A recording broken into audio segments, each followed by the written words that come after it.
Thank you, sir. Well, I better not hit that. Good evening, everyone. Council is in session. Welcome, everyone at home. At home is a nice place to be with weather like this. So would someone like to move the approval of the agenda, please? Second, Thank Mr. you. Mayor. Seconded. All those, Mr. Mayor. Yeah, all those in favor? Aye. Counterminded? Okay. We have some minutes from our meeting on October 17th. Would someone like to move the approval of the minutes? So moved, Mr. Mayor. Thank you very much. Seconder? Second, Mr. Mayor. Okay, all those in favor? Aye. Counterminded? Carried. Councilor Grantor, we have some minutes from a CC meeting to ratify. If you would walk us through that, please. Thank you, Mr. Mayor, and just bear with me. There are numerous of these this evening. In accordance with Section 41(3) of the City of Corner Brook Act, where a decision is made by the councillors at a privilege meeting, the decision, in order to be valid, shall be ratified at a public meeting of council. The following minutes are being brought forward for ratification. Council and Committee meeting, October 26, 2022, CC 22037, waiver of 24-hour notice period. It is resolved to waive the 24-hour notice period and approve the agenda for the special council and committee meeting to consider change orders to the Corner Brook Regional Recreation Center. So moved, Mr. Mayor. Thank you. Seconder? Second. Thank you. All those in favor? Aye. Counterminded? Carried. CC 22-038, approval of agenda. It is resolved to approve the agenda as presented. So moved, Mr. Mayor. Thank you. Seconder? I'll second it, Mr. Mayor. Thank you. All those in favor? Aye. Counterminded? CC 22040, Corner Brook Regional Recreation Center, change order number 11. It is resolved to approve change order number 11, daycare entrance door in the amount of $42,129.03, HST included, to Palmer Lowe Incorporated for the Corner Brook Regional Recreation Center. So moved, Mr. Mayor. Thank you. Seconder? I'll second it, Mr. Mayor. Thank you. All those in favor? Aye. Counterminded? Carried. CC 22041, Corner Brook Regional Recreation Center, change order number 12. It is resolved to approve change order number 12, unsuitable material, in the amount of $71,478.80, HST included, for Palmer Lowe Incorporated, for the Corner Brook Regional Recreation Center. So moved, Mr. Mayor. Seconder? Second. Thank you. All those in favor? Aye. Counterminded? Carried. CC 22-042, Corner Brook Regional Recreation Center, change order number 14. It is resolved to approve change order number 14, wall demolition, in the amount of $300,958.38, HST included, for Palmer Lowe for the Regional Recreation Center. So moved, Mr. Mayor. Thank you. Seconder? I'll second it. Thank you. All those in favor? Aye. Aye. Counterminded? Carried. Council and Committee meeting, October 27, 2022, CC 22043, notice to waive 24-hour period. It is resolved to waive the 24-hour notice period for the Special Council and Committee meeting to address the following matter: Director of Public Works, Water and Wastewater position appointment. So moved, Mr. Mayor. Thank you. Seconder? So moved. Okay. Got one there, Rena? Perfect. All those in favor? Aye. Counterminded? Carried. C22-044, approval of agenda. It is resolved to approve the agenda as circulated. So moved. Thank you. Seconder? Oh, thank you. All those in favor? Aye. Counterminded? Carried. CC 22045, preferred candidate. It is resolved to appoint the preferred candidate as the Director of Public Works, Water and Wastewater based upon the terms and conditions of the employment contract for all directors. So moved. Thank you. Seconder? Thank you. All those in favor? Aye. Counterminded? Congratulations, Donnie Burden. Welcome. There you go. Thank you. Keep on trucking, Councilor Grantor. Council and Committee meeting, November the 7th, 2022, CC 22046, approval of agenda and waiver of 24-hour time limit. It is resolved to approve the agenda as circulated and to waive the 24-hour time notice to address the following matter: Director of Recreation appointment. So moved. Thank you. Seconder? I'll second that one. Thank you. All those in favor? Aye. Counterminded? Carried. CC 22048, Director of Recreation appointment. It is resolved to appoint the preferred candidate as a Director of Recreation based upon the terms and conditions of the employment contract for all directors. So moved. Thank you. Seconder? Second, Mr. Mayor. Thank you. All those in favor? Aye. Counterminded? Carried. So again, those are for when we do have labor issues and legal issues and things like that. We do have to go in camera for those meetings, and so this is the result. You heard there, we do have a couple of appointments. We do have Mr. Donnie Burden in back as our Director of Public Works. Welcome to you, sir. And I guess we're not quite ready to announce the candidate, are we, Mr. Cumby, for the other position? No, not really at this point. Okay, perfect. We'll hold off there, but we do have someone in the queues, which is great news. Thank you very much. Business arising from the minutes. Is there anything there? Mr. Mayor? Yes. Yeah, just 22166 Code of Conduct Policy. We had some discussion last time about us having to do the municipal affairs program, and I think now that's been clarified. So I'm just wondering if we could, for the public, have it clarified, because I think everybody did the 2-hour ATIP one. Yep. But then there's the other piece. Yeah, so for the council orientation on the policy itself, initially it was going to be conducted by the province, but they've given us approval to conduct that in-house. So anybody who's scheduled for any of the municipal affairs sessions won't be required to attend those, and we'll be scheduling them sometime in the new year. Yeah. Thank you, Mr. Mayor. Okay. Thank you. Yes? Do you have an idea when it's going to be in the new year? No, we have first to get the policy approved by council, and right now we've got the draft of the code of conduct for the municipal officials, and we're working on, sort of for the elected officials, and working with the city solicitor and chair on getting the municipal official finalized. But we anticipate that will come first, and early January, we hope, and then we'll finish the training after that. It has to be done by March 1st. Okay. It'll be two different ones, right? Or will it be, No. training will be just for staff and elected? Oh, Same? yes, sorry. There are different, you're right, Yes. there are different policies. Yeah, definitely. Okay, thank you.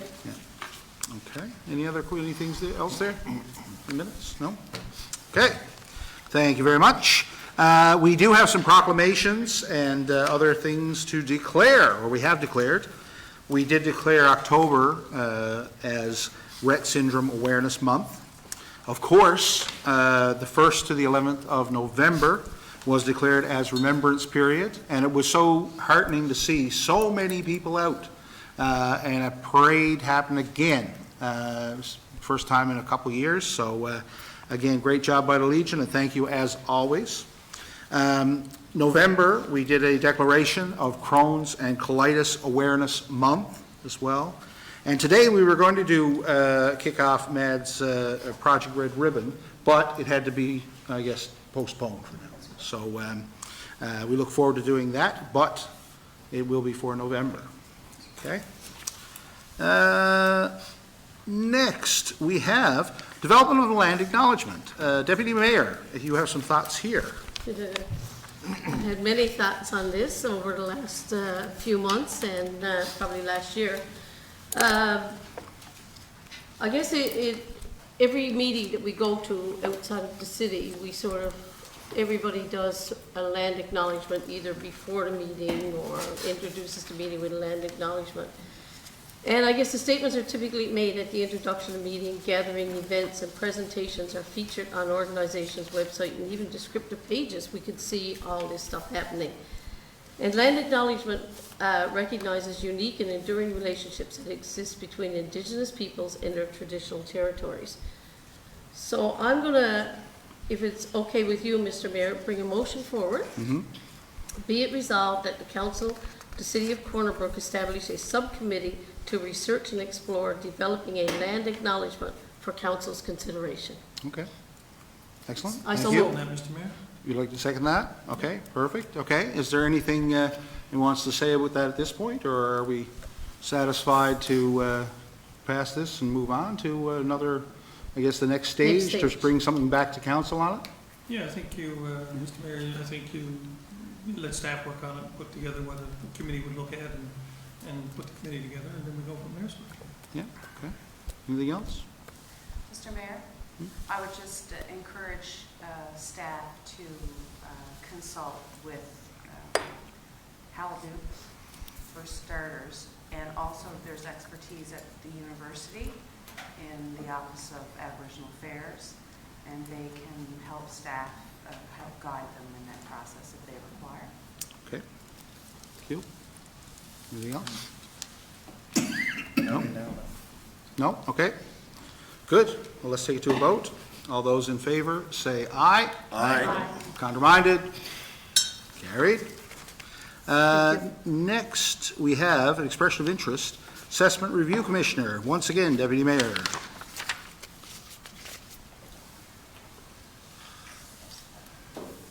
Thank you, Mr. Mayor, sorry about that. No problem. Expression of interest, Assessment Review Commissioner for the year 2023. Pursuant to Section 31(1) of the Assessment Act, the City of Corner Brook is required to appoint a person to the position of Assessment Review Commissioner for 2023. The city has solicited expressions of interest in the position of Assessment Review Commissioner, and one submission was received. Mr. Waterman has held a number of positions in his career in which he was responsible for property acquisition and disposition. He has served on several panels and hearing in relation to statutes and regulations. He has served as the city's commissioner for the past 9 years. Proposed resolution, be it resolved to appoint Mr. Dennis Waterman as the Assessment Review Commissioner for the year 2023. I so move. Thank you. Someone like to second that? Second. Mr. Mayor? Thank you. Questions on this one? Mr. Mayor? Yes. When we say we solicit for interest, what do we actually do? What's the process? Who's best to answer this? Would it I be, know a public notice is issued, and then there's submissions, and that is submitted to Finance Administration, and I'm not sure how many submissions received. yeah. So And where- Director where- Maestri, is this your, Yes, so it was only Mr. Waterman who. oh, okay, it was only applied, Mr. so there's Waterman. no one else. Where do we post those, Mr. Mayor? I believe it was done probably in, this is November, it's probably about a 6-week period, I'm thinking, but I had to check the records. I said where?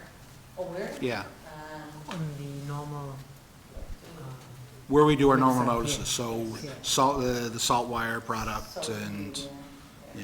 Okay, cool, thank you. Yeah, I think there's, there would definitely be some protocol for that kind of notice, yeah. Just for the, I was just curious and people in the public. It's getting might- increasingly difficult. Well, and that's the other reason I brought it up. Absolutely. It is, yes, stuck in my cross. Mm. Yes. Any other questions or comments before we take a vote? Okay. All those in favor, say aye. Aye. Counterminded? Carried. Next, Councillor Keeping, we have snow clearing small roads contract. Thank you, Mr. Mayor. Quotations were recently invited by the City of Corner for snow clearing small roads, not including snow removal, salt, sand, and ice control between January 1st, 2023 to April 30th, 2023, with a threshold of 5 centimeters of snow between the hours of midnight and 7 a.m. The deadline to submit quotes for this contract was November 4th, 2023, and all compliant quotes were as follows.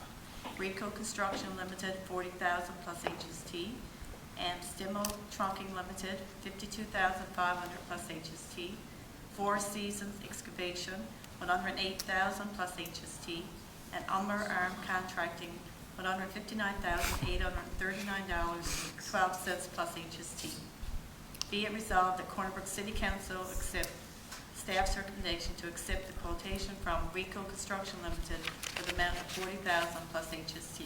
I so move. Thank you very much. Would someone like to second that? Second, Mr. Mayor? Thank you. Questions on this? Yeah, Mr. Mayor. Yes. Obviously, I think we've all noticed the widespread in the bids that came in. One is 4 times more than the other. But other than that, I wonder if we could ask our director to explain to us a little bit of how the small roads contract works. Okay. Mr. Burden? Yes, so our snow clearing is basically 7 routes, and that's done with our larger loaders.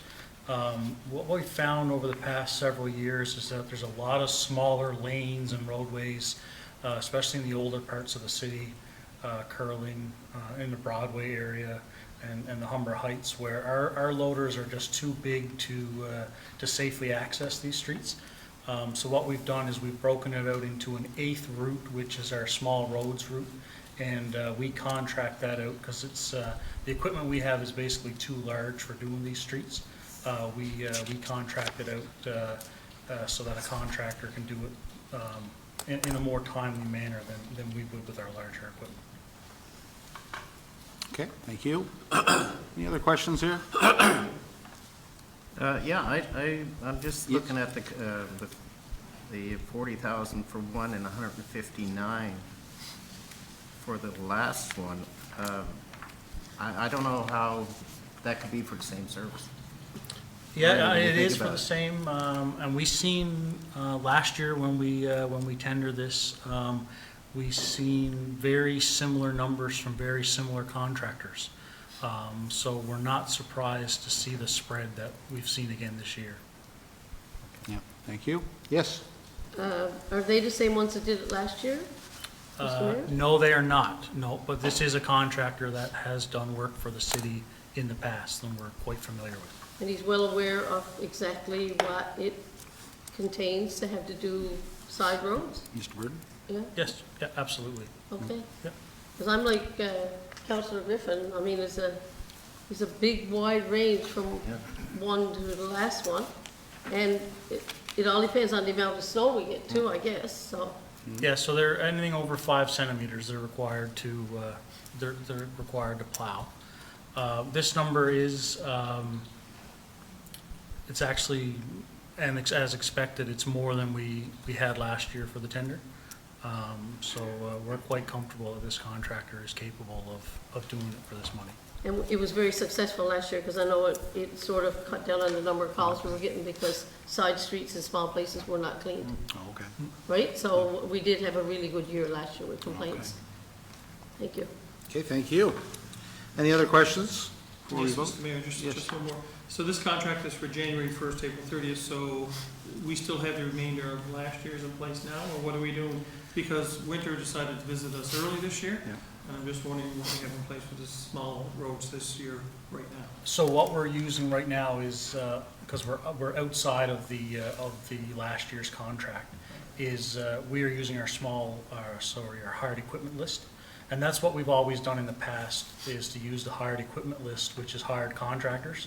What this does is it saves the time of calling different contractors every time we need them to plow. So these roads will still be covered by smaller pieces of equipment until the contract's in place, but it'll be on an as-required basis. Okay, thank you, Mr. Mayor. Thank you. Anything else before we vote? Just, Yes. so how do we know if they're done, based on, if they're not done, somebody would call in, or do we go around and check to make sure that? Yeah, so these roads are all off of our regular 7 routes. So it's, we do rely a little bit on the public to call in if they're missed. But the other thing is our contractor, the contractor that is hired to do this will be given a list of the roads. Plus, our equipment operators are always on the lookout for roads that have been missed. So if our guys are or guys or girls are on the route and see that one of the small roads have been, they'll radio back to the depot. The depot will call the contractor to make sure it gets picked up. And it does happen, Oh, absolutely. like they miss the street. Oh, yeah. Yeah. No, it's inevitable. Things like that. Okay, Yeah. thank you. Okay, anything else? Okay, all those in favor, say aye. Aye. Counterminded? Carried. Next, we have standing offer for hired equipment services. Councillor Granter. Thank you, Mr. Mayor. Hired equipment list, December the 22nd, 2022 to May the 21st, 2023. Quotations were recently invited by the City of Corner Brook for the supply of equipment with operator on demand for a period of 7 months, December 22nd, 2022 to May the 21st, 2023. Hourly rates were requested with various attachments for loaders with and without attachments, rubber tire backhoes with and without attachments, tandem trucks, excavators, and mini excavators with and without attachments, tractors, dozers, graders, skid steers, sidewalk, sweepers, snow blowers, and boom trucks. The tender closed on November the 2nd, 2022, and all compliant quotations are indicated in the attached document. Be it resolved that the Corner Brook City Council accepts staff's recommendation to accept the quotations for hired equipment services as stated in the attached document for a 7-month period, December 22nd, 2022 to May the 21st, 2023, on a standing offer basis. So moved, Mr. Mayor. Thank you. Would someone like to second that? Second, Mr. Mayor. Thank you. Questions, comments? And Mr. Mayor, this is just routine process that we go through every year. Yep, that's right. Yep. Well, Mr. Burden, we're going to ask the obvious question. How does this compare to last year? How are prices going? Going down a lot? Prices are not going down, Mr. Mayor. With $3 a liter diesel fuel, it's definitely being reflected in the prices, but the prices are gone up marginally, but not as much as probably expected, given the fuel prices have gone up, but still well within, still well within budget of any items that we need them for sure. Okay, good news. Thank you. Any other questions? Okay. Let's vote. All those in favor say aye. Aye. Counterminded? Carried. Uh-oh. Oh, we broke the set, so it's okay. It's a decoration malfunction. Grinch here. Yeah. Live television. That's right. It's beautiful. The staff have decorated here. We're in the Christmas spirit already here in City of Corner Brook, so it's lovely. So thank you very much for that. Yep. I used to be a Grinch and not like early Christmas decorations, but as I get older and the kids sort of put you in that mindset effectively, so. Okay, Deputy Mayor, we have a change in the purchase of a vehicle. Thank you, Mr. Mayor. Fleet vehicles assigned to city departments normally need replacement after 10 years, depending on their mechanical and appearance issues. As such, the Protective Services hybrid Toyota Prius is set to be retired from the fleet and needs replacement. And the background information on this is, in the spring of 2022, a public tender was issued for the purchase of a hybrid electric vehicle in which a local vendor was awarded the tender. The vendor has since advised they are unable to supply this vehicle this year. Volatility exists in their supply chain that is creating unusual and extended lead times in their ability to deliver this product. As a result, the Public Works have reached out to our local vehicle suppliers for a more readily available product that being a gasoline-powered SUV, and have received 3 quotes. Hickman Motors 2023 Chevy Equinox all-wheel drive, $37,746.45. Dennis GM a 2023 Chevy Equinox all-wheel drive, $38,180. Western Kia, the 2023 Kia Sportage all-wheel drive, $38,567.85. And the proposed resolution, be it resolved that council approve the purchase of the SUV from Dennis GM for the price of $38,180. HST is included, to be used by the Protective Services Department. I so move. Thank you. Seconder on that? Second. Thank you. Okay, questions on this one? I have a question, Mr. Mayor. Yes. So we have 2 quotes on a 2023 Chevy Equinox, and we're picking the one that's more expensive? Nope, Yep, we are. Yeah. must be the delivery though, is it? Is it Yes, Mr. Flynn? Mayor, the more expensive one by, I think, is about $430, is a local supplier, Dennis GM, as compared to the supplier in St. John's.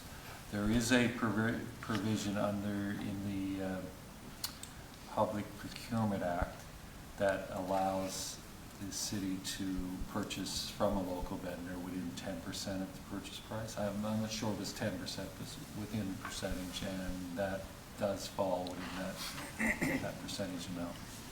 Okay. Mr. Mayor, if Go I ahead. can continue. I'm really disappointed that we're not purchasing a hybrid vehicle. I just want to put that on the record. I don't know how long it was going to take for the vehicle in question to come in, but could we not have put out a public tender I mean, I guess what I'm saying is there can't be any hybrid vehicles on the island of Newfoundland right now. Is that correct? That's correct. The supplier basically said they couldn't supply at this time before year end, and they cannot guarantee when they can supply because of the volatility in the supply chain right now. That's disappointing. Yep. Yeah, Mr. Yes? Mr. Mayor, I'll just make a comment on that as well and concur with Councillor. Like, how soon was this vehicle needed by the department? Like, was it like immediately? I know we went to tender early this spring. Like, the Prius is going to be retired, put away, and I assume that Prius is no longer in operation. I'm pretty certain that it probably went out on the last sale, did it not? That's correct, yeah. Yeah. So it's, And it's again, end like, of life. you know, I don't know what, is it our time frame at the city whereby the dealership couldn't supply it? Or was it the fact that the city can't wait 6 months or 8 months? Because it seems for a hybrid gasoline, because this would not be a fully electric vehicle, I'm sure, is this a fully electric? Or gasoline, the one we went to tender on was gasoline hybrid, right? Which reverses its energy back to the brakes and you get your electricity push from that, right? So, you know, my understanding, and I'm not going to debate that, you know, the wait list could be anywhere from 6 to 8 to 9 months. I purchased one this summer actually and was told I had to wait 8 or 9 months and add it in 2.5 to 3 months. So I'm just wondering, is it our timelines we put on it? Or is it the timelines based on the fact that there's nothing available and the city can't wait for 6 or 8 months to put an order in on a particular vehicle? We submitted our order back in July, and were told that we'd receive the vehicle early fall. But prior to receiving the vehicle, we had a correspondence from the dealership that they were unable to supply. And the only possibility of supplying was probably summer of 2023, and even that they couldn't guarantee. So we are down a vehicle right now because that Prius was taken out of service. So. Are we certain that, I thought that 10% applied to any Newfoundland vendor. The set of province is the issue, right? I'm not certain. Laura Lee, I sent this to Laura Lee for review on that, so. Okay. She came back with that. It could be totally provincial, but. Yeah, I understood. Wording Because is local. Yeah, 'cause there is, I was just trying to look up that section in the regulations, but I was under the impression that it was a, local being a provincial company, not a, you know what I mean? Right, okay. So, don't want to do something outside of our, that's my only concern there, but you say, yeah. It's, Mr. Mayor's Yeah. quoted as section 14, right, 1.1? It's in the regulations, yeah. So I don't know if you can, does anyone have it there? I just can't, Well, could we, I would suggest that we defer at least if we can, just to confirm that, for the time being. We do have another meeting. Yeah, so potentially, like, we could just put this off so that we don't run afoul of the Procurement Act. Yes? Mr. Mayor, do we have to wait for the car to come to us, or can we go get it? Like, if there are hybrid vehicles available on the mainland, do we have to wait until the 18-wheeler comes across on the ferry to get our car, or can we send somebody up and bring it home? I mean, in the long run, over the life of the vehicle, it would be worth the gas savings. Yeah, it does depend on the price of the vehicle, though, which will Well, also of be course, higher, but- yeah. So I'm not sure about that. Just a quick follow-up, Mr. Mayor. So the vehicle we're talking about is a gasoline electric vehicle, correct? Yes, a hybrid. Hybrid, right. But in the alternative implications, it talks about the motor vehicle in marketplace is very challenged at the time to supply vehicles, especially fully electric vehicles. So we're not talking about purchasing a fully electric vehicle, we're talking about purchasing a hybrid vehicle. And again, I concur that we defer and have a discussion on that, and I don't have an issue with going back to the market and seeing what's out there on hybrid. Yeah. But anyway, we'll bring that up at our next meeting. Yeah, well, I mean, if that's, I mean, I don't know how timely this, can it wait till December 5th? It's gonna have to wait. 2 weeks, right? 2 weeks, just, well, again, two things, making sure that our ducks are in a row, but also, of course, to investigate that possibility. It sounds like, you know, I'm not certain that the cost wouldn't be extraordinary to procure it another manner, but it's worth looking into for sure, right? So if someone would like to make that a motion to postpone, So moved, Mr. Mayor. okay? and- But I did have and a seconder? second at this point. Yeah. But I did have another suggestion as well, is if we're gonna do that, because I understand the sensitivity over, you know, we really wanted to get a hybrid vehicle. Yeah. So perhaps while we're deferring to get that verified on the procurement aspect, look at the other vehicles that we're looking at purchasing as well, coming up in the next year. Yeah, that's what Because it- certainly we have other vehicles Yeah. gonna replace, and let's get 2 hybrids if we can. So, you know, we'll make up, if we can't get this one in a hybrid, we've gotta wait 8 or 12 months. If we know we're gonna get another hybrid in 8 or 12 months, or 2 other SUVs or whatever it is, then let's try to get 2 hybrids in the next purchase of our, you know, when we go and buy our 7 or 8 vehicles or whatever it is we're gonna buy in the next year. So let's, you know, if we can't get the hybrid now and they need the hybrid, let's look at getting 2 the next time we buy it. Yeah, and again, I would assume that, Mr. Burden, you correct me if I'm wrong, but some of the vehicles that we will have to likely purchase early in the new year, that's being looked at now to a certain extent. So I guess to your point, if the time to get these vehicles ordered and delivered is going to be protracted, then, right? But we can look at that for sure, but I think specifically for this one, in addition to that Procurement Act issue, I think we should just, again, we can confirm the costs around getting a hybrid or the availability for it, and then bring it back to our December 5th meeting for a decision. We can't, I don't think we can defer these purchases indefinitely. No. But if we want to just have a second look there, then I'm sure that we can get some good advice from staff on that. So. Sure. Yeah, okay, so if everyone's okay with that, I'll take to a vote. All those in favor of postponing, say aye. Aye. Not reminded, Mr. Mayor, don't we have a Carried. motion on the floor? what? Didn't we make Yeah. a motion to buy the gas one? There was a motion, yes, but then it was And a second, postponed, yeah. Okay, We're postponing it. okay, so would that be another motion, or we just? Is this- We didn't vote on it. Yeah. No, we didn't. Yeah, no, that's what I'm saying, but that motion is still on the floor, though, isn't it? Yeah. Yeah, it'll be brought forward to the next meeting, and then we'll, yeah, you're right, we'll have to do some house cleaning of the motion Yeah. once we move on. Yeah. That's right. Or sweep it out the door, or do whatever we gotta do based on the advice from staff. Okay. Counselor Griffin, we have a public notification system update, Voyant. Thank you, Mr. Mayor. Okay, no, I got, this is 7, hang on a second, I got the wrong one. We can go to commercial.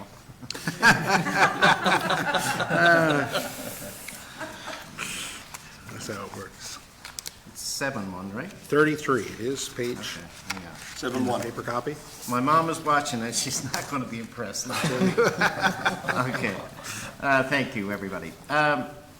One of the findings in our 2018 mock emergency response exercise was the inability to notify our residents of impending danger in an efficient and effective manner.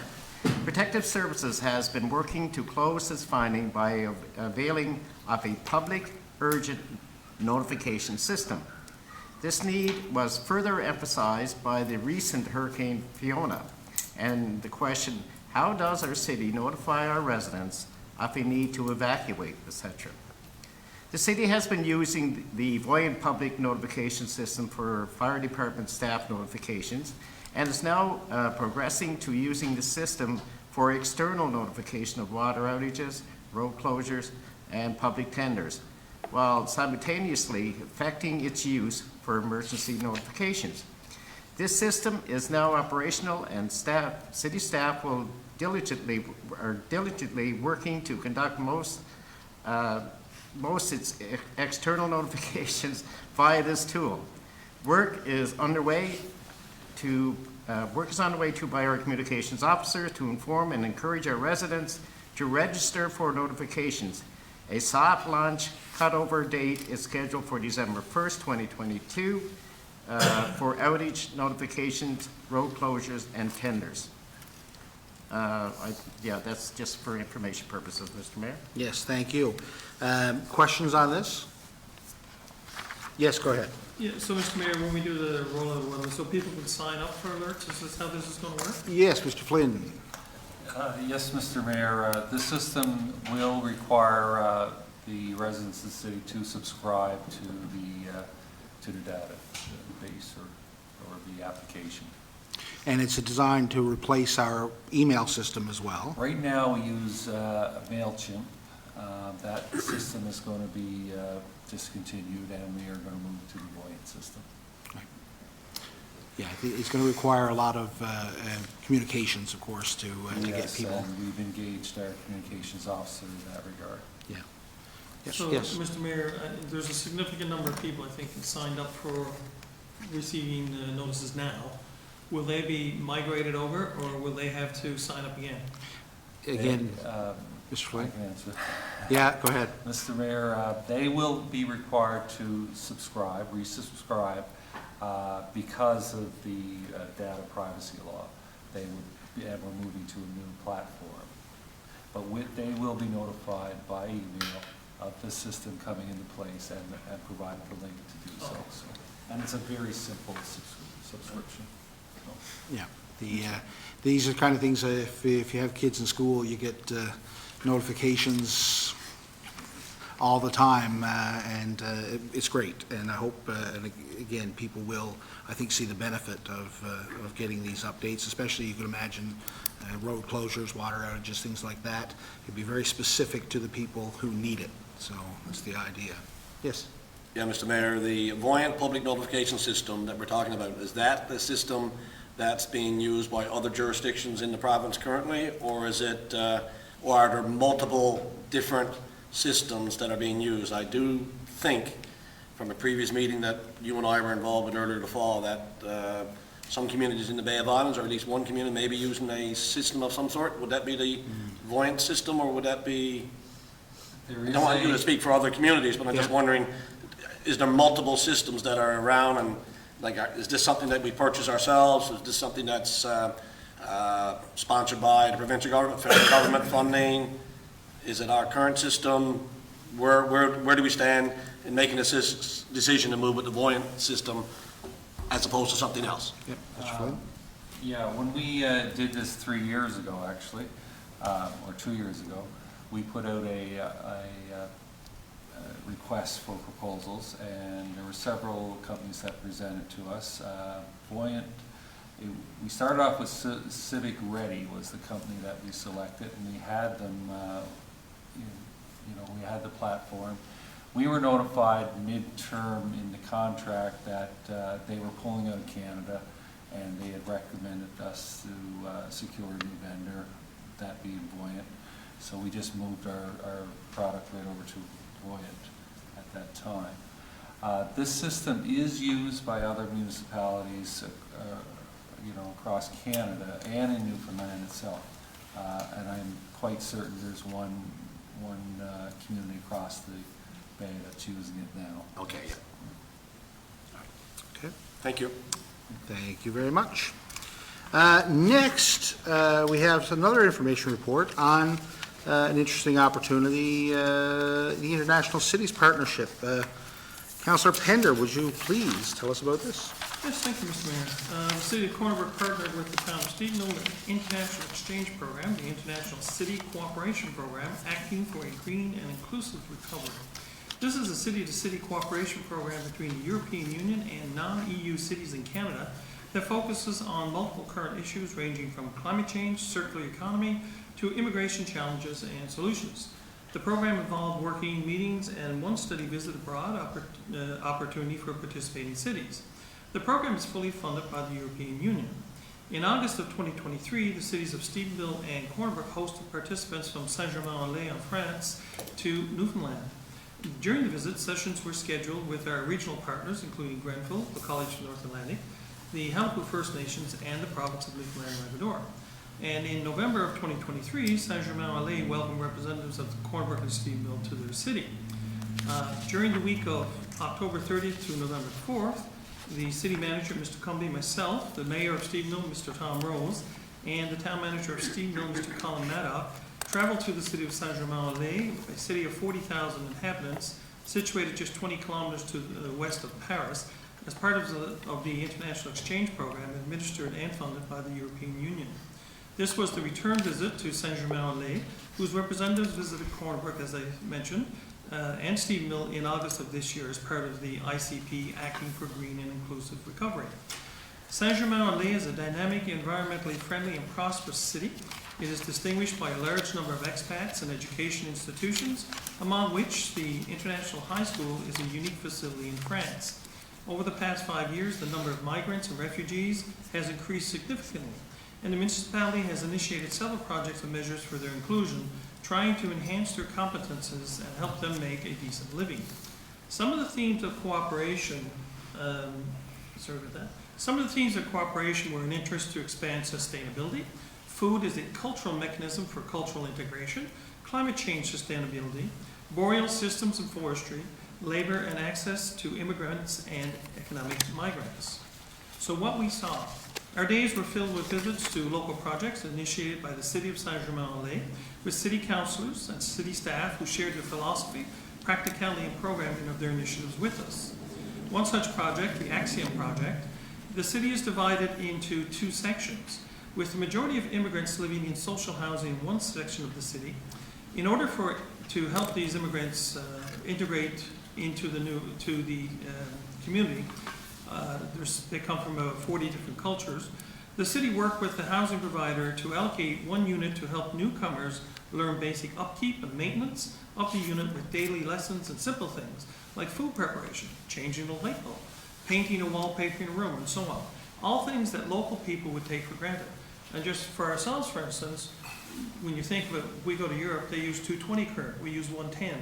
So if you don't know that and you plug in your hairdryer, if you could, boom, up she goes, sort of thing, right?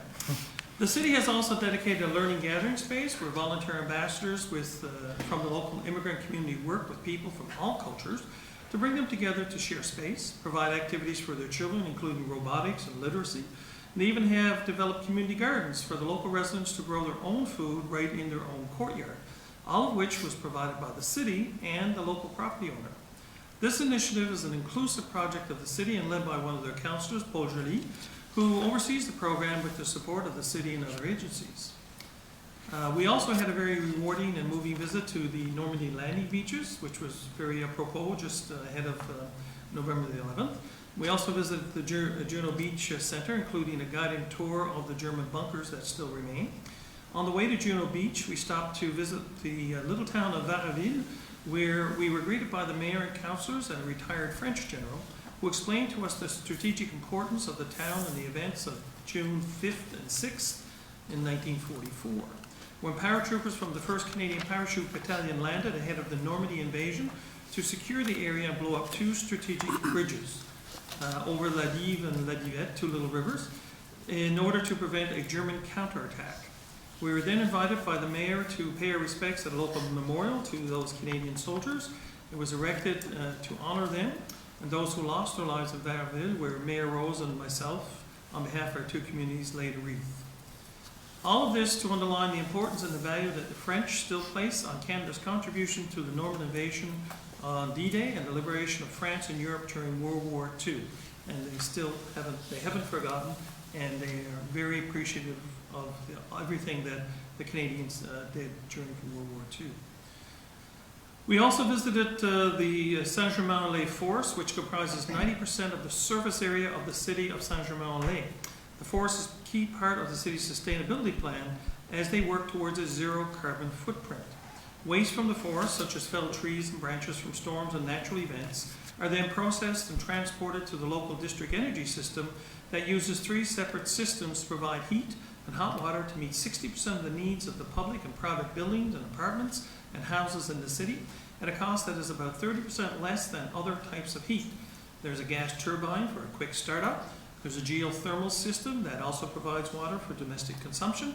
And then there's a biomass facility that burns waste wood, 42% of which comes from within a radius of 50 kilometers, and takes the heated water from the other systems, heats it further, and then sends it around the city. The system is extremely important to the city, especially today, as the cost of heating fuel has risen dramatically in the past year, as we are all well aware. The city is also transforming a large brownfield into usable land in a long-term 30-year program, as well as rehabilitating an old hospital site in the heart of the city into an environmentally friendly, pedestrian-friendly, self-contained neighborhood of apartments, commercial, recreational, leisure space for new and local residents. And of note, in France, all cities must by law ensure that at least 25% of all residential housing, including public and private, is social housing. So it is important that cities work with developers to ensure that they maintain this minimum, or the city can face very stiff fines from the federal government. We also visited an innovative company that transforms food waste taken from supermarkets and school canteens into biogas, which is then used for residential and commercial consumption. This facility is located alongside a waste-to-energy facility that produces heat and electricity from local waste after the waste is sorted, with any recyclables first being removed. We visited a design institute for innovation, which is the first in France to be included in a university, providing space and startups, small businesses, and small companies to do research, to learn, and to grow. We visited a local space for entrepreneurs provided by the city, where newcomers in particular can get professional support and guidance in creating and transforming their business ideas into real sustainable businesses. Microfolie is another project that allows the public to have digital access to France's largest cultural museums and works of art, and seeks to bring that art to people all over France and the world using digital technology and 360-degree virtual reality. Our last visit was to the House of Europe, where we met with representatives who work with newcomers, children, and adults to promote inclusion and social adhesion through a number of programs and initiatives. At the end of our visit, we focused on 3 key themes where we felt there was an opportunity for further cooperation between our 3 communities, with education being the principal gateway through which we can create programs and best practices for improving outcomes in the areas of immigration, inclusion, and sustainability. So in conclusion, I see several opportunities for further cooperation in those areas of education, sustainability, and inclusion that should be of great interest to the city of Corner Brook and the town of Stephenville, of course, and our residents going forward. Of course, if you hear what I'm saying, you'll see a lot of familiarities with Corner Brook. For instance, a large hospital site in the middle of your city, which we're soon going to have as well. Brownfields, which we have as well. So there are a lot of things. When you talk about a biomass facility for heat, burning wood, that's what the mill does, for instance. So there are numerous opportunities there for cooperation and with the university and other education institutions. So finally, I'd just like to add that the representatives of the city of Saint-Germain-en-Laye went above and beyond anything that was required or expected. I think the city manager will agree with me. They anticipated, met, and exceeded our every need. They provided us with overwhelming amounts of information and ideas on every site and program. They spent their own personal time to be available to us during the entire week to work, discuss, and learn with us. And the deputy mayor, the councillors, Paul Joly and Mark and Sylvie and their staff were extremely professional.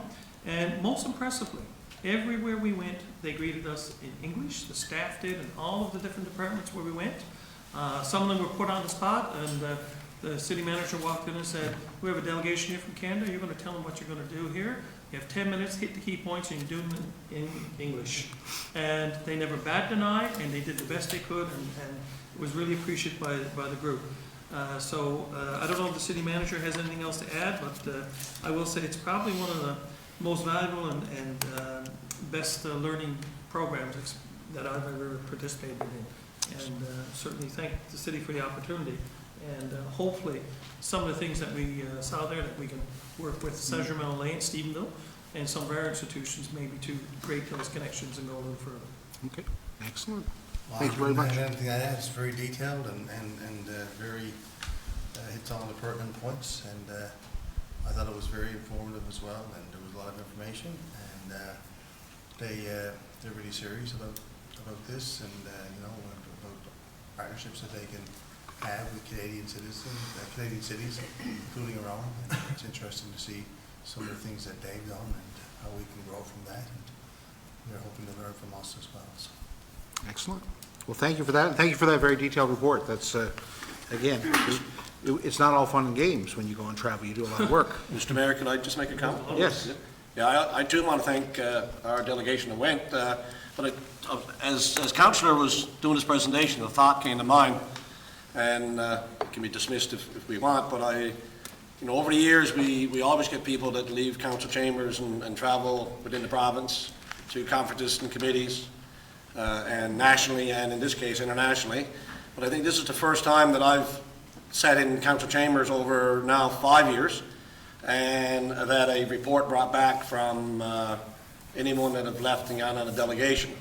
And it might be, I don't know if we do have a policy on it or not, but, and again, this is just some initial thoughts, that when we do travel on city business, to go to a conference, it may be a good idea that we have a policy on, coming back and reporting back in a public forum, basically the key salient points that took place at your visit, whatever that visit was to, whether it's to MNL in Gander this year, or whether it's to a national conference, whatever it might be. It's because, in transparency, it is the people's money, it's government money, our money, the community's money, and we go on their dollar. And it's important, I think, as Councillor Penner this evening eloquently talked about his visit and his visit to France. So I think we should give that some consideration as we move forward. Yeah, one just correction, though. That wasn't on a city dime. This one wasn't. No. This one was Yep. on the Right. European Yep. Union's dime Yep. completely, so. Yeah, but yes, great idea. Sometimes it does seem rote for us, I guess. You can only go to so many MNL conferences sometimes. We've all been there, of course. But you're right, there's often things to learn and bring back, and it does sharpen the mind sometimes to concentrate on what you are in fact learning about. So absolutely, I think that's a great idea. Okay, thank you very much. Councillor Griffin, it's that time of year for an on-street parking ban. Yes, thank you, Mr. Mayor. Our traffic regulations match the provincial snow clearing regulation in that from December 1st through May 1st, you cannot legally park your vehicle on a city street between the hours of 12 midnight to 8 a.m. The intent of this regulation is to facilitate unobstructed overnight snow clearing. Vehicles found on the city streets during this time will be subject to fines and towing. The overnight winter parking ban will start December 1st through to May 1st, and the hours of no parking on city streets will be from 12 midnight to 8 a.m. in the morning. And vehicles found in violation will be ticketed and possibly towed. Thank you very much. Any questions there? Very straightforward. Now, just one note. I know that Director Flynn, you corrected, I guess, there was a slight discrepancy in our rules and the provincial rules a couple years ago, where ours stated it was up until 1 a.m. Yep. you could park, but the provincial rules are midnight. So that was corrected a couple years back to reflect that. So the rule is midnight. That is correct, Mr. Right, not 1 a.m. And of course, we have to do this. I'm already seeing evidence of it around the city. We've had such early snow that people are driving around and and our plow operators, of course, having to go around vehicles, and it is causing a bit of problems in some areas. So that's very important. So thank you for that. I also think, Mr. Mayor, New Year's Eve, I think they lifted the ban or something. For Make some changes. yeah, just for that night to, We lifted it last year. Yeah. Typically, there is some kind of just amnesty that night. Is that correct? That is Mr. correct. Flynn? Yeah. We usually have that agreement with the RMC. Stay tuned for that one, I guess. That will Yeah. Yeah. that will come forward because, of course, we don't want people drinking and driving. So. The other thing, Mr. Mayor, before we move on, and just to deal with something similar, I think we should probably, well, with all the snow now, it's probably not an issue, but we have passed the ATV deadline on the streets, right? That is correct, Mr. Mayor. November 15th is the last Yeah. day, was the last day, I should say. Yeah, just have it on record. Yes, it's good to mention that. I think the weather is taking care of Yes. people on their ATVs by accident right now, so, good to know. Thank you very much for that. Any questions there? No? Good, thank you. Next, we have a notice of motion, commercial vehicle regulation. So, of course, we have an item coming up here related to commercial vehicle parking, and cause examination of the commercial vehicle regulations. And so, Councillor Gill, I'll let you tell us what's on the go. I had to reread this about 5 times, and I don't know if I'm going to state this. I think I need a law degree for this one, so hang in there. In accordance with Section 39 of the City of Corner Brook Act, a notice of motion is required for the amendment, repeal, and passing of bylaws and/or regulations of the City of Corner Brook. Whereas Section 254B of the City of Corner Brook Act authorizes council to make regulations with respect to the controlling or prohibiting the parking of commercial vehicles on land adjacent to a building used for residential purposes. Notice is hereby given that the public council meeting at a public council meeting on December 19, 2022, the following motion will be brought forward for consideration. Here we go. Pursuant to the powers vested in it under Section 203, 254, 280.1, 280.2, and 280.4 of the City of Corner Brook Act, RSNL 1990 CC 15, as amended, Sections 189 of the Highway Traffic Act, RSNL 1990 CH3, as amended, A, delegations of power by the Minister of Transportation and Works dated February 15, 2010, and all other powers in enabling the Corner Brook City Council hereby repeals the Commercial Motor Vehicle Regulations 2008, replacing it with the Commercial Motor Vehicle Regulation 2022 as attached hereto. Thank you. Now, as this is a notice of motion, there cannot be debate on this. This is just a notice, and for the benefit, I guess, of everyone in the public, there is a highlighted section number 4C, which shows the changed section in the regulation. And again, that'll be, as stated, up for debate when we come back in December, right before Christmas. Okay? Thank you. Next, we have an item coming back from a postponement. Discretionary use 19 Carmen Avenue, Councillor Keeping, for a home-based business, sorry. Thank you, Mr. Mayor. The City of Corner Brook has received an application to operate an home-based business office from the dwelling located at 19 Carmen Avenue, which is located in a residential medium-density zone. The notice was delivered to residents in the immediate area of 19 Carmen Avenue, and as a result of this notice, 1 email, 1 telephone message, and 3 phone calls were received. One of these phone calls involved 3 people expressing their concerns, and one of these 3 also forwarded an email summarizing their concerns in writing. After correspondence, 3 people had no objection to the home-based business office as proposed, while the remaining 3 did oppose the business, citing a worker for the business parking on the side of the road as an issue. Those opposed also indicated that by allowing the business may also promote the parking of a commercial vehicle on or near the premises, even if no city approval is granted for the commercial vehicle. It is not proposed to have anybody visit the property. The proposed resolution, be it resolved that the Council of the City of Corner Brook approve the application to operate a home-based business office from the dwelling located at 19 Carmen Avenue in accordance with Regulation 11, discretionary powers of authority. I so move. Thank you. Would someone like to second that? Second, Mr. Mayor. Thank you. Questions on this? I have a question. Yes.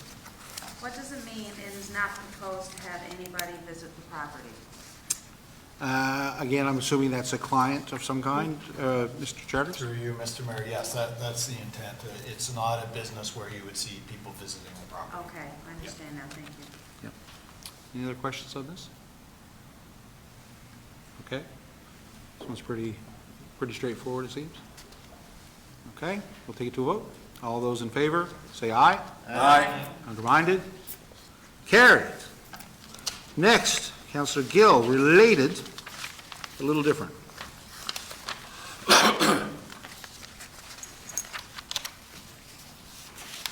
The City of Corner Brook has received an application to park a commercial vehicle on the property located at 19 Carmen Avenue, which is located in a residential medium-density zone. The City of Corner Brook commercial vehicle regulations prohibits the parking of commercial vehicles in residential areas.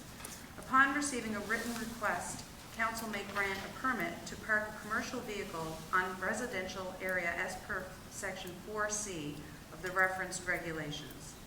A written request has been received to grant a permit to park a commercial vehicle on 19 Carmen Avenue, which is located in a medium-density zone and therefore a residential street. A notice was delivered to residents in the immediate area. A total of 6 residents are opposed to the issuance of a commercial vehicle permit for this location. The residents indicated that on-street parking of the vehicle as well as traffic congestion may occur. Safety/site distance issues, possible increased property taxes, and noise were also issues that the residents expressed. Given that the bylaw states that the parking of a commercial vehicle is not permitted use and a number of objections received, staff are recommending refusal of this permit. This matter was brought forward at the regular meeting of October 17, 2022, and a motion was made to postpone to the next public meeting as council requested more information. Since that meeting, the requested information has been obtained and is included in the attached memo. The matter is now being brought forward for decision. Be it resolved that the council, the City of Corner Brook, refuse the application to park a commercial vehicle in a residential zone on the property located at 19 Carmen Avenue. So moved. Thank you. Seconder on that? That motion was already on. Yes. Oh, okay, it So is. somebody else. So, already and we moved have it? the seconder on that as well? Okay. Okay. Okay, so good, thank you. I wondered about that because what Councillor Griffin brought up earlier with the postponement. It's a subsidiary motion, I guess, so, yes, okay. So questions, comments, concerns? Any thought? Yes? Our decision for this particular request is being based on the current regulations, not the ones that will be discussed on December 19th. That's right. Or- The- yeah. That's correct. The current regulations, and again, I think if you look at them, it does prohibit commercial vehicles in residential areas, but it does allow, council can issue a permit, or may issue, I guess is the word. In the new regulations, it's proposed to not even bring it to council. It would be based on the weight of the vehicle itself. Which we're not discussing right now, the new. No, I mean, it's relevant, this is why we brought it forward, Yeah, but yes, under the new regulations, it wouldn't even come to council. No. But since this came in from the old regulations, we do have to, and we have a permit application before us, council has to make a decision on this. As I understand it, Mr. Charters? That's correct. Okay, perfect. Yeah, Mr. Mayor, if I could just make a comment. Yeah. In the preamble that Councillor Gill eloquently presented, it talks about the concerns about parking on the street, but when we look at the pictures and or diagrams associated with the size of the current vehicle, and I visited the site and also looked at the vehicle because it was parked fairly close to where I travel almost every day. I don't see real issue with parking in that parking lot or which is next to his house, and it's not on the city street.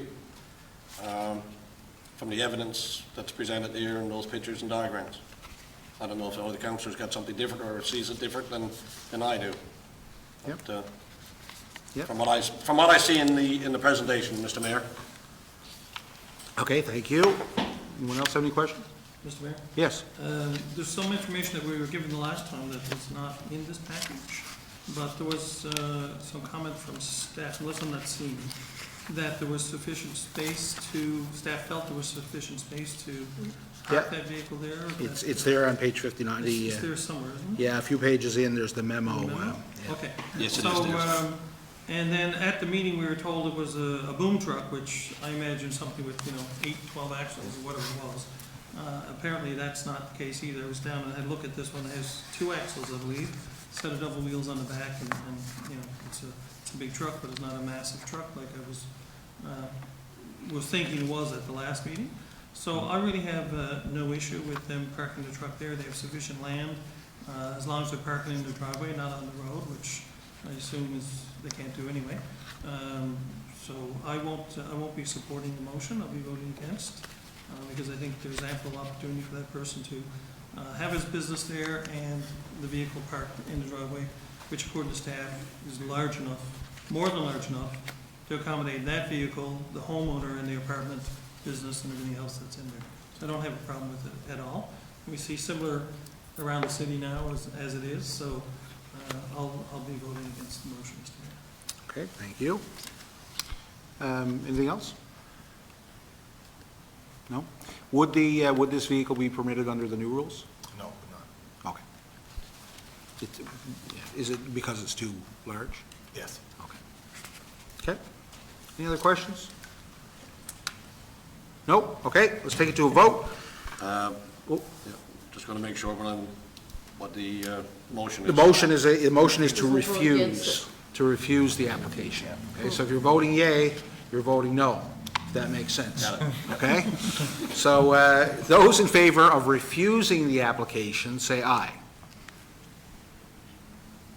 Okay, against? Say that again, Mr. Sorry. The motion is to refuse the application. Right. So if you want to refuse it, if you think we shouldn't allow it, you have to vote in favor. You have to say aye. So we'll do that again, just to be clear. All those in favor of refusing, say aye. Okay, contraminded? Okay. Defeated. That's right. We do, actually. So, Mr. Mayor, I'd like to make a motion to approve the permit for Okay, the gentleman there you parked go. vehicle. Second, Okay, Mr. Mayor. Okay, thank you. All those in favor, say aye. Aye. And counterminded? Backwards. Yes. Oh, the motion, yeah, so the previous one didn't have that same phrasing, did it? It was postponed. No, but the motion itself wasn't negative, right? It was recommending approval? No. Okay, good. Okay, perfect. Excellent. It's always a challenge when you get a negative motion. Yeah, yeah. Yeah, well, you can't, the problem is with a permit, it is, if it's recommended to not approve it, then, what do you do, right? You can have a motion that doesn't happen and it confuses everyone as well, so, yeah. We got through it. We figured it out. It's all good. It was all good. Okay, Councillor Pender, we have a request to purchase city land, Bayview Heights. Okay. The background, land management was approached by the owner of 108 Bayview Heights, and they requested to purchase the city land formerly known as 106 Bayview Heights, located adjacent to the property at 108 Bayview Heights. This land was conveyed to the city via tax sale in 1985 and currently remains vacant. The land has an approximate size of 1,816 square meters, or 19,540 square feet, and is considered a viable building block. Due to city policy, the land must be sold publicly unless otherwise directed by council. So if approved, this land will be sold publicly via a public tendering process, i.e. a closed auction. So be it resolved to approve the sale of the city land located on Bayview Heights via a public tendering process. I so move. Second, Mr. Mayor. Thank you. Questions on this one?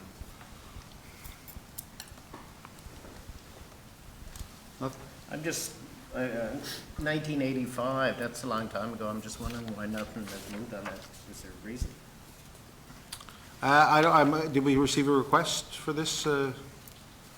Mr. Maestri? Mr. Mayor, it was 108 that has Right, requested to so- purchase. Yeah, so I guess it just hasn't come up before, yeah.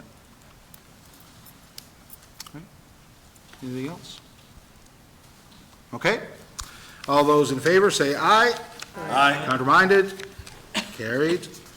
And last, oh, not last but not least, we got a couple more. City at 87 Valley View Drive. Now, I live near that area. I don't know if I don't know what should defer here to the deputy mayor, if someone wants to make a motion either way on this conflict. Mr. Mayor, for your protection of the city, I suggest that you declare a conflict of interest and let the deputy mayor handle the... There you go. So, Deputy Mayor, if you could share this item for us until we at least determine if I'm in a conflict? Yep. So we'll call for the motion to see if Mr. Mayor is in conflict. Sure. Yeah. So you're in conflict based on what? Well, It's in his neighborhood. it's, yeah, I'm on the other side of that subdivision, but it's, So would you have gotten a letter if there was letters issued? Are you that close? I don't know, I doubt it, but, yeah, I don't know. Mr. Mayor, it doesn't mean you did anything wrong, it's just simply... I know, I Yeah. don't take offense to that at all, but Yeah. it is something I don't feel I'm in a conflict, but I'd rather council Yeah. provided something, right? Councilor Pender, you I made the move, motion, who somebody needs a second? second. Second? Okay. Okay. Call for the question. All those who think the mayor's in conflict? Okay. Oh, no, we got a tie, now that complicates everything. No, shouldn't be a tie. Only three, yeah. I'm not sharing, I can't talk. So it's a tie, what do we do now? I know, I thought, Madam Chair, I thought that if there was a tie, the motion was defeated. no. If it's a tie, it has to come back in 2 Bring it weeks. to the next meeting. I'll tell you what, I will declare a conflict of interest There. and to let you guys take over. Okay. If that is amenable to council, Yeah. then, Yeah, absolutely. Okay, Yep. Easiest thing, thank you, there you Mr. go. Mayor. you're it. Okay, Councilor Pender. Oh, right. What are we doing? Reading this out. Okay. The background information, land management was approached by owner of 87 Valley View Drive, and they requested to purchase city land located behind their property for the purpose of expanding their backyard. The land in question is a part of a larger parcel that the city obtained in 1981 and has been vacant and covered with natural vegetation since purchased. The parcel has an approximate size of 198 square meters, or 2,130.48 square feet, and the city has no plans to develop this land as of yet. If approved, some conditions of the sale would include: 1, if a survey is needed to complete the sale, then it is the responsibility of the buyer. And 2, the buyer will apply to have the city land consolidated with this existing parcel. So be it resolved to approve the execution of the purchase and sale agreement between the city of Corner Brook and the owner of 87 Valley View Drive for city land located behind 87 Valley View Drive. I so move. Second, Second? questions, thoughts? Question? So the person at number 33 would have been obviously given a letter because they could also access that property, because it's right on the corner of those two, right? Mr. Charters, Yeah, is this Yeah. you? sorry, No? it's on my side. Okay, sorry. Mr. Mayor, so Unit 33 were contacted and asked if they were interested, and they showed no interest in that. Okay, thank you. So, Madam Chair, look over here, if I may, this is the large piece of land between Park Drive and Valley View Drive, behind the old, behind what is now Academy Canada in that area. It's pretty natural vegetation there, it's more of a bog. So there's a large piece of land there, just so that if anybody's not aware of it. And it's sort of in between those two pieces of land. I guess this person just wants to add on to the land and expand it. I guess my question is, now that we have one person asking to do that, are we open to, or will we expect that others will come forward as well? Because if we say the city has no plans for that land, then I suspect we're going to get more applications. Have we heard of any other interest for that land? Yeah, so through the mayor, not at this point in time. Okay. No one else has shown any interest in any of the other lots. All right. You still have to maintain, Mr. Mayor, still have to maintain their easement. Madam Mayor. Yeah, Oh, Madam Chair, sorry. that's okay. And there is access from Park Drive and I believe from Quadra Drive as well into that land, so if the city needs to get in there, they can, easily enough. Okay. All those in favor? Aye. Underlined it? Nobody. Okay, motion's carried. Excellent. Thank you, Mr. Mayor. Thank you very much for that. We have one more item left. Winter Carnival Grant Committee. It's that time of the year. Councillor Granter, if you would, please. Mr. Mayor? We've got Yeah. council. Right? Who Okay. have to leave? We have Yeah. two, no, we have two, Don't say it, yeah, yeah. declaring, no, you don't have to leave. It's a public meeting, so you just got to zip it. Okay. Like I try to do. We can't comment. Okay, so you're declaring a conflict here? Yes? Yes. Okay. Anyone object to the two councillors? Okay, thank you. Okay, proceed, please. Thank you, Mr. Mayor. The Corner Brook Winter Carnival is requesting additional funding for the 50th anniversary of Corner Brook Winter Carnival in February 2023. The Corner Brook Winter Carnival Committee submitted a grant application for the upcoming Winter Carnival. This event, scheduled for February 2023, will mark the 50th anniversary celebration of the Corner Brook Winter Carnival.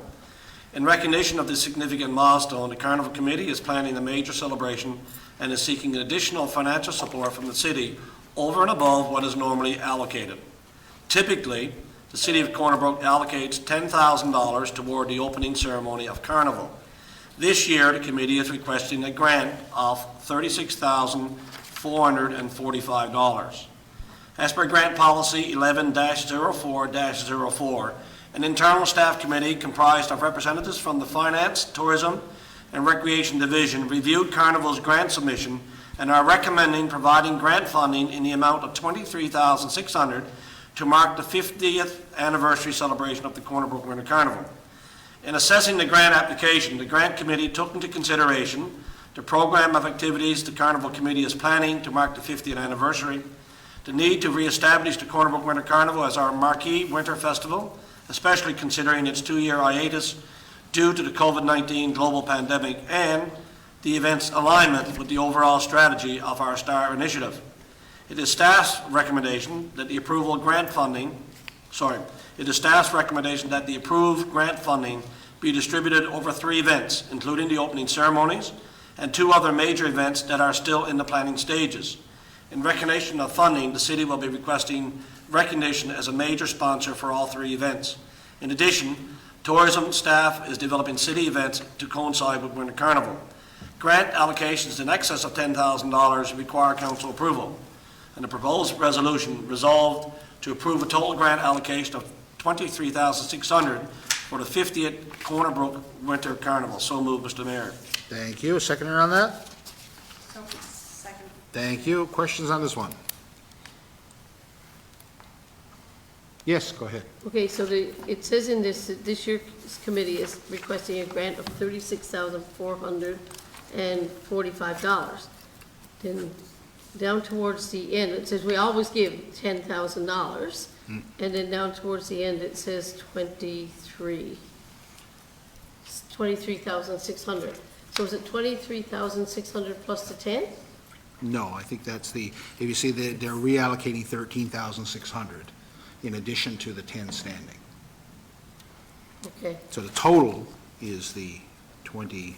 23.6, yeah. Okay, and when we discussed this at budget, because this was a discussion that we got through at budget, I don't know how much I'm allowed to say on that, because the budget hasn't been released yet. We gave extra than the $10,000. We recommended. That's not relevant right now. Okay, no, The policy there, it had to go through a committee, internal committee, for a recommendation. We erred in discussing that at budget.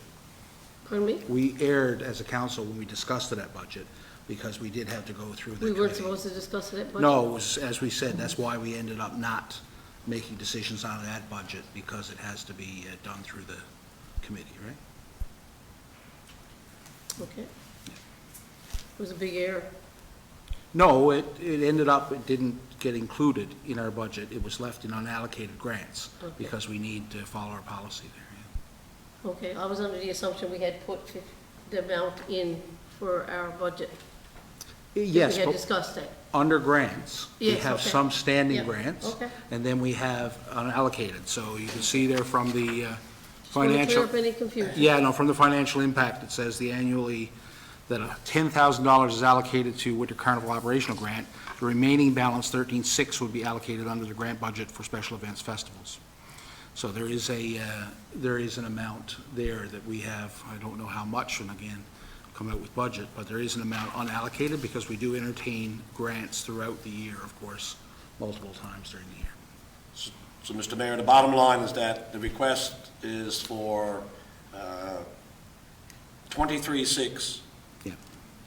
tonight, plus an equivalent amount to add up to a total of 36,445. No. No, the committee recommends we don't give the full 36,445. Right. Instead, just the 23,600. Does this include in-kind support, like the use of our staff with regard to public works, the setting up, taking down members of the staff at the civic center, If you look, hours and those kinds yeah. of, does the 23,000 include that, or? If you look at the- 23,600 is cash? Yeah, that's right, that's cash. In addition, you'll see there in financial impact, it says, the city also provides $6,000 in in-kind support for Winter Carnival, which is budgeted under the Public Works Department. This in-kind support is routinely allocated towards special events taking place in the city. So the cash ask of the cash ask of 36,000, but the staff is recommending 23,600 plus 6,000 in kind, so the contribution from the city is striking $400 short of $30,000. Yeah. If you add what In we kind and the budget- 23,600. If we add our public works time plus the cash contribution, yes, that would be right.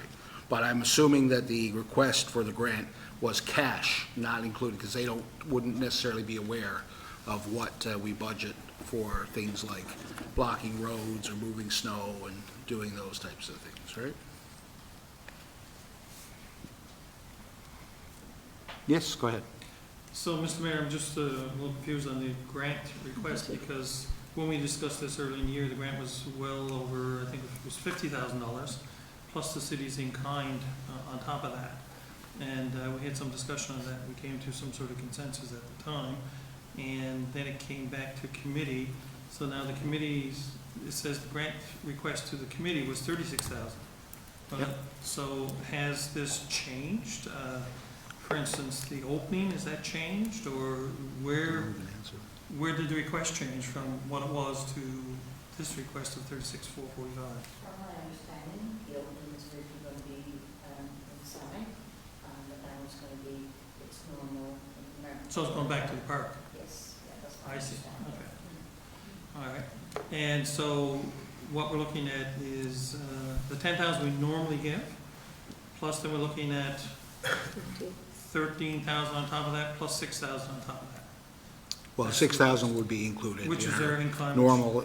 I'm fine with the anyway, in-kind, yeah, no issue that's- with that. What are the other events that, it says there's 2 other events? What are these events that they're talking about? Like, we don't see a budget or anything for what they're planning, or the events are not named? I don't know, Mr. Charters, do you know, the committee that struck for this is all very different departments, so, yeah. I don't know what the events are. I'm not at ease approving spending money on things I don't know what we're spending it on. I have an issue with that, so I'm not comfortable granting that kind of money. I got one question. Correct me if I'm wrong. I've only been here sitting at the table 5 years, and this hasn't come up in the past, but I don't think it has, in my recent memory.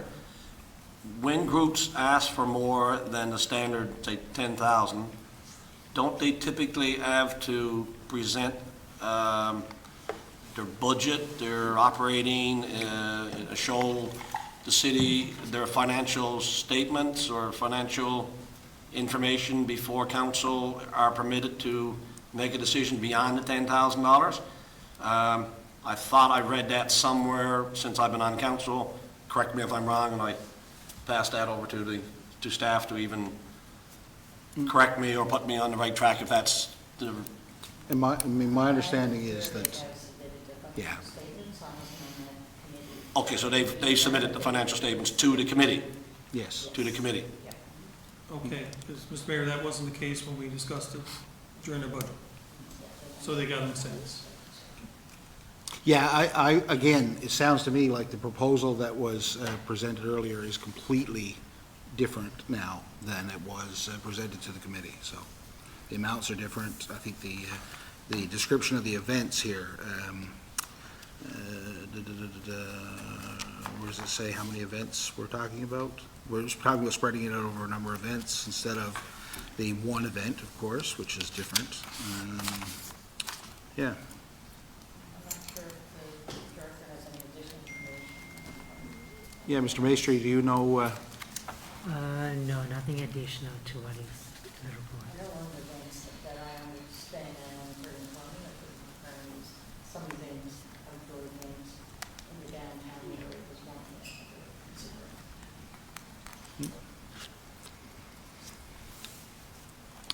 yes? I would actually want to see the proposals before approving anything.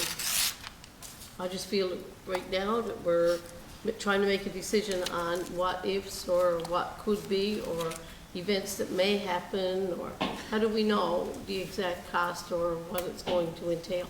Well, I think the purpose of the policy is to keep council at arm's length, because we do have often in these events council involvement, like we do in this case. And so that's why, instead of council micromanaging this process, we allow staff to evaluate it from a recreation and a tourism perspective and make a recommendation back to council. That's my understanding of why the process is in place. Again, I think that the RFD states very clearly that there is a expectation that this event should be much bigger than it has been in the past, because it is the 50th. As well, we're trying to kickstart it back into existence again after a couple of years off. That, along with the, as it says, our reinvigorated focus on tourism, and this is our marquee winter tourism event. I can't quite, I can't see why we wouldn't accept staff's recommendation here. We do have sufficient budget amounts for unallocated and other grant proposals. We did recently, for example, look at other events, and so I don't know. Again, I'm at a bit of a loss here, because we know how important Winter Carnival is to the city, and I don't think that the additional $13,000 would be. Mr. Mayor, I don't know, we might be having discussions, so we could be in a little bit of an impasse here, and we all agree, and I agree with you, that the Winter Carnival, as we all know, that it's been ongoing for 50 years, as we know now, and critically important to the city, but, we're stewards of the finances for the city. And I'm just wondering if there could be a friendly amendment with the recommendation that, and I'm just juggling some numbers there, that we grant a total of $23,600, including cash and in kind. So that will be $17,600 in cash, I do believe, and $6,000 in kind now. And then with the submission of any financial statements post-Carnival, we could have a look at allocating the extra cash, which would be equivalent to the $23,600. But you remember that Winter Carnival is a nonprofit entity who Yeah. will plan a festival that they can afford. Yeah. So giving them money after the fact won't work. I'm just trying to break it in, which seems to be a potential impasse. No, I think there's a recommendation here before Right. council, and council has to accept it or reject it.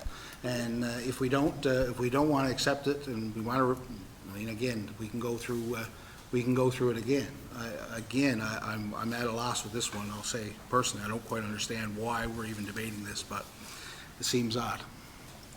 Mr. Mayor, if I can, I'm just not comfortable providing cash for something that we don't have all the information on. It's not a question of the money, it's a question of having full disclosure in front of us. While there may be a staff committee that has looked at whatever, we were presented with something, now we're presented with something different. We don't have the full information that we're asked to make a decision on. If it wasn't for council's role to raise the questions, it wouldn't be coming to us. It's coming to us for a reason. No, actually, that's not true, Counselor.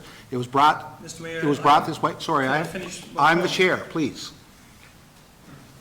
That's not correct. It was brought to the committee because that's our policy. That's why. It wasn't, Yes, okay? yes, but it was presented to council something different before.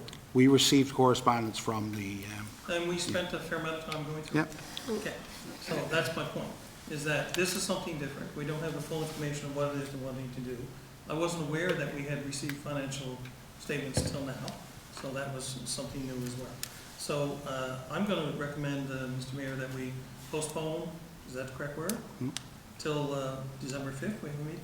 Yep. And that we can get the rest of the information that we mentioned here this evening, and that it'll be brought forward at that time. okay, someone like second that? Second. Thank you. Mr. Mayor, Yes. could we not give them what we normally would give them, just so they have something to work with? And then have the motion for the extra that they're asking? Because I know they're waiting on money to get stuff going, and Winter Carnival is not that far away. We can do any one of these options. Someone, I mean, if this motion passes, yeah. they're stuck with no bucks until December 5th. So I know that they're chomping at the bit right now. I'm not on the committee, but I'm aware of what's going I on. wouldn't be opposed to that, Mr. Mayor, give them $10,000, which we. So you want to can amend your anyway, postpone to And include postpone the the, rest until December 5th. okay? Is that, So can I amend my motion to postpone? Yeah. Okay, so my motion would now read postpone until December the 5th, But- this motion, but free up the but cash? allocate the $10,000 Yeah. now. Maybe you can amend the motion, Yeah. which was the 23. Allocate 10 and bring back the 13. There you go. Well, I with the guess, information. well, we'll bring back 13 too. Yes. Okay. All right, let's do it that way. Okay. So it's a little different, Counselor Grantor. No, I'm fine, because I'm fine. It is not the same as what you were No, suggesting. I'm right? okay with that, Mr. Mayor. Again, because it means a difference in programming versus cash flow, Yep. if you know what I I'd mean. rather them get their money up front instead of after currently, if Yeah. it's already allocated. Okay, so we have the subsidiary motion here, and we have that seconded, right? Okay, Yes. okay. Any other questions on that? So we're approving $10,000 now. We're postponing the rest of the money until the 5th and approving 10,000. 10,000 now. Okay. Okay? Good? Yep. Okay, all those in favor of that, say aye. Aye. Counterminded? Okay, that's it. It is time to go home. Thank you, everyone. Mr. Mayor, Yes, before you go, please, Christmas parade is when? December 3rd. 3rd, yes. That's the Kinsman. That's right. The Kinsmen are putting this off. It'll look similar to past years, of course, which is fantastic. But yes, you don't have, it'll be the normal kind of parade, and there will be further communication going out in that in the next little while, of course, right? I just want to bring it up, Mr. Mayor, because I think it's before our next meeting. Oh, yeah, that's right. Okay, thank you all very much. This meeting is adjourned.